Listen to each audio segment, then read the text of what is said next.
Bell Hook's Teaching to Transgress, Education as the Practice of Freedom, 1994, is one of the most influential works in contemporary educational theory, feminist thought, and critical pedagogy.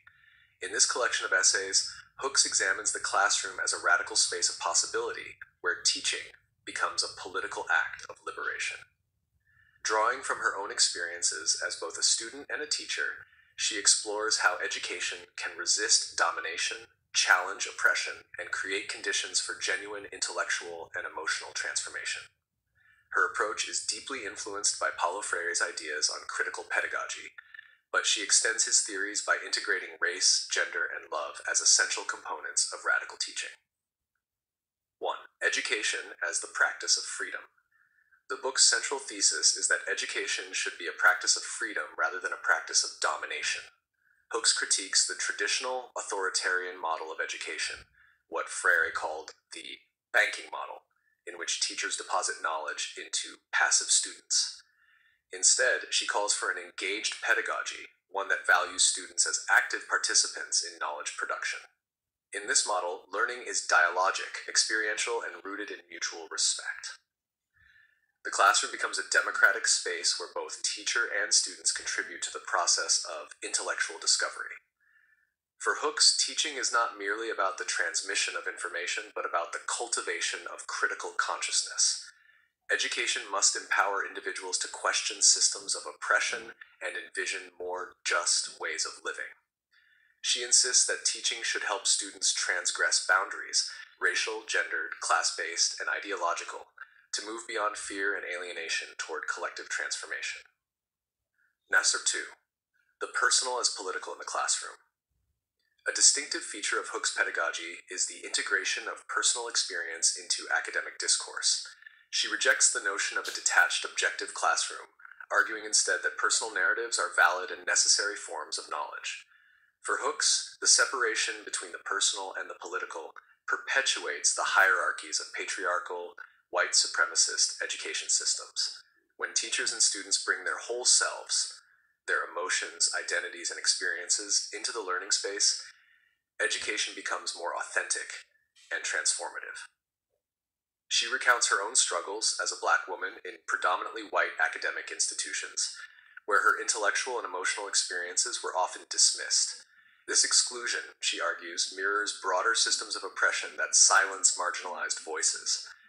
By validating emotion and experience as part of critical inquiry, Hooks calls for an erotics of teaching, a pedagogy animated by love, care, and a deep commitment to justice.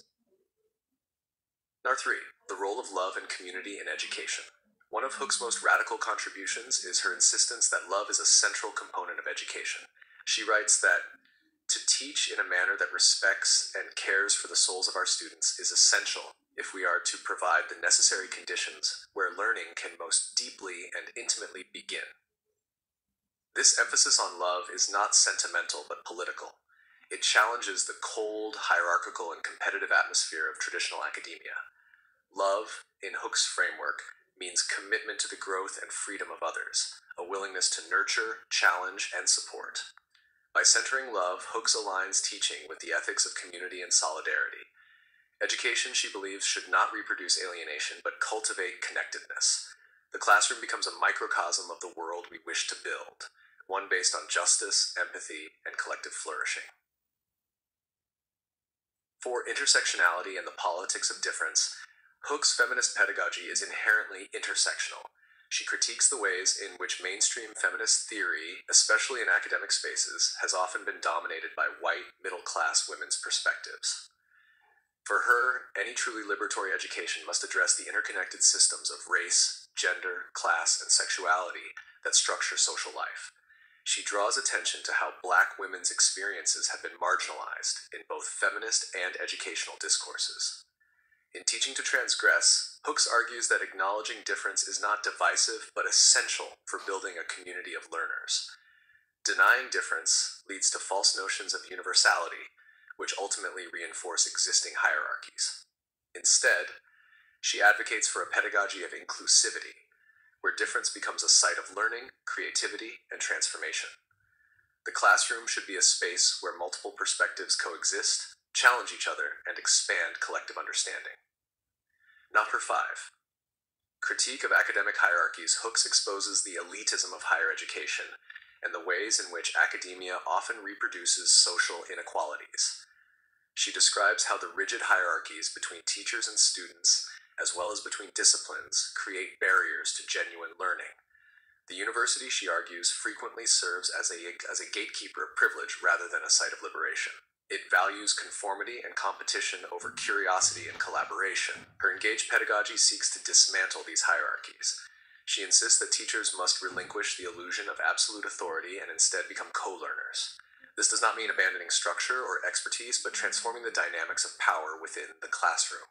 Authority should arise from authenticity and mutual respect, not coercion. 6. Feminism and critical pedagogy. Hooks situates her educational philosophy within the broader tradition of critical pedagogy, but transforms it through a feminist lens.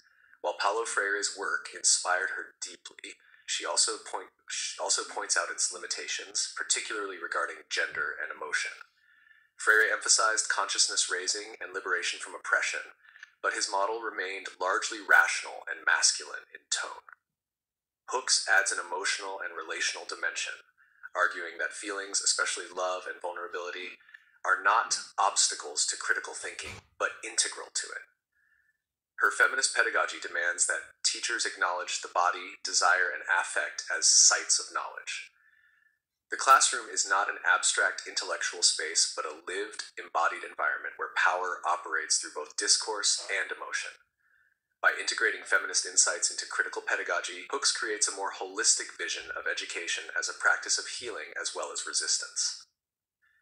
Transgression as a pedagogical goal.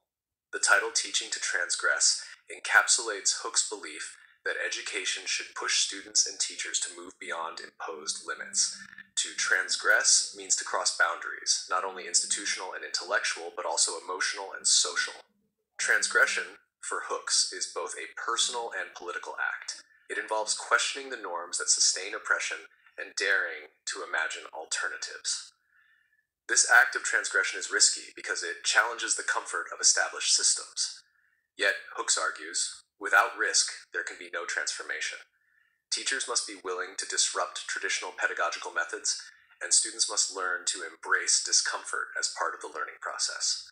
True education, she suggests, is a space of tension and creativity, where freedom is continuously negotiated.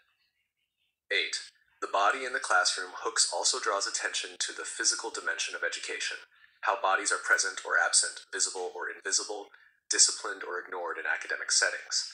Traditional pedagogy often privileges disembodied intellect, treating the body as irrelevant or even disruptive.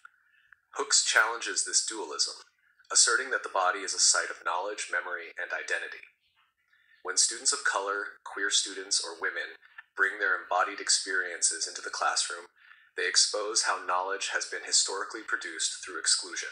By acknowledging the body, Hooks invites educators to rethink how learning spaces can be inclusive of all forms of presence and expression.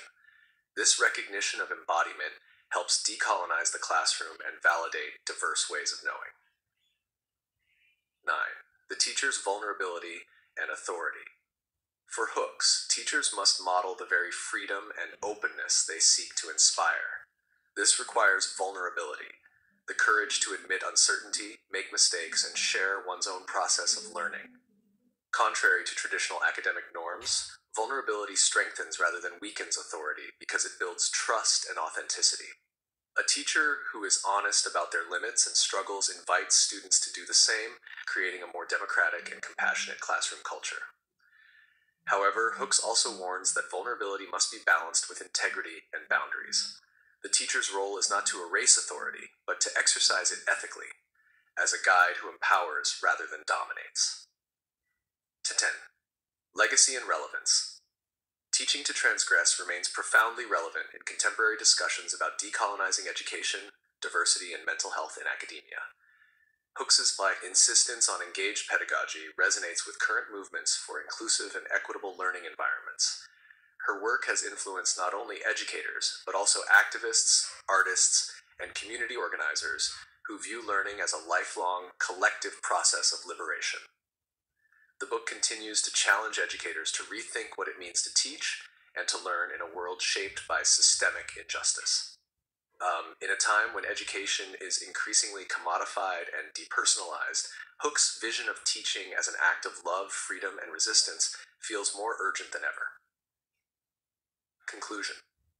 Bell Hook's Teaching to Transgress is not merely a book about education, it is a manifesto for social transformation. It calls for a pedagogy that unites intellect, emotion, and ethics, one that refuses to separate the mind from the heart or the classroom from the world. By bringing together feminism, critical race theory, and critical pedagogy, Hooks constructs a vision of education as a revolutionary practice rooted in community, love, and the pursuit of freedom. Ultimately, to teach to transgress means to challenge all forms of domination, whether in the classroom, in society, or within ourselves, and to create spaces where the act of learning becomes inseparable from the act of becoming free.